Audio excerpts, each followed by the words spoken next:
আসসালামু আলাইকুম। আমার আরেকটি ভিডিওতে আপনাদেরকে স্বাগত। আমি আজকে কিভাবে খুব সুস্বাদু করে বেগুন ভাজি করতে হয় তা আপনাদেরকে দেখাবো। বেগুন ভাজি আমরা প্রায় সবাই পারি, কিন্তু অনেক নতুন আছে তারা পারে না, হয়তো মজা করে করতে জানে না। এই রেসিপি ফলো করলে খুব মজার বেগুন ভাজি করতে পারবেন আপনারা। প্রথমে আমি কিছু বেগুনকে এরকম বড় বড় ফালি করে কেটে নিয়েছি, পরিষ্কার করে ধুয়ে নিয়েছি। এরপর হাফ চা চামচ লবণ, হাফ চা চামচ হলুদ গুঁড়া এবং হাফ চা চামচ মরিচ গুঁড়া। মরিচ আপনার বাড়িয়ে কমিয়ে নিতে পারবেন, ঝাল যেমন খান সে অনুযায়ী। আমি হাফ চা চামচ দিয়েছি। দেওয়ার পরে কিছু সয়াবিন তেল দিয়ে দিব উপর দিয়ে। সয়াবিন তেল দেওয়ার পরে হাতের সাহায্যে ভালোভাবে মিশিয়ে নিব, খুব ভালোভাবে, যাতে বেগুনের সব কোনায় সব পাশে মশলা পৌঁছায়। দেখুন আমি কীভাবে মিশিয়ে নিচ্ছি, ঠিক একইভাবে আপনারাও মিশিয়ে নেবেন।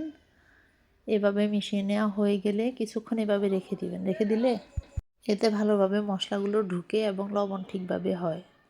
লবণে পানি ছেড়ে দেওয়ার কারণে লবণ ভালোভাবে ভিতরে ঢুকে। এরপর আমি একটা ফ্রাই প্যান বসিয়ে দিয়েছি চুলায়।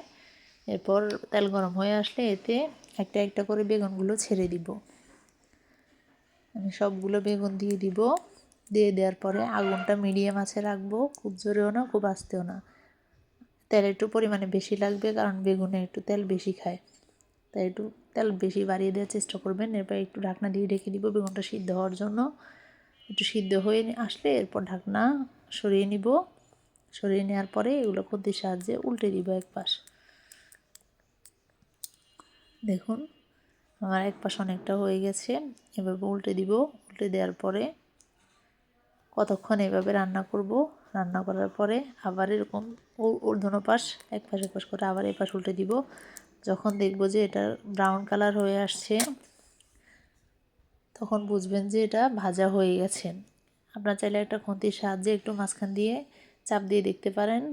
ভাজা হয়ে গেলে তখন এটা খুব সহজেই ভিতরে ঢুকে যাবে। দেখুন আমি কিভাবে উল্টাচ্ছি। এভাবে এক পাশ হওয়ার পরে এক পাশ উল্টিয়ে আবার অপর পাশে উল্টিয়ে দিচ্ছি। আমার বেগুনগুলো ব্রাউন কালার হয়ে আসছে, তার মানে আমার বেগুনগুলো হয়ে আসছে। এভাবে খুব সহজে আপনারা বেগুন ভাজি করে নিতে পারবেন। বেগুন ভাজি খুবই সুস্বাদু। এটা পোলাও বলেন, খিচুড়ি বলেন, ভাত বলেন, সব কিছুর সাথে খুব ভালোভাবে যায়।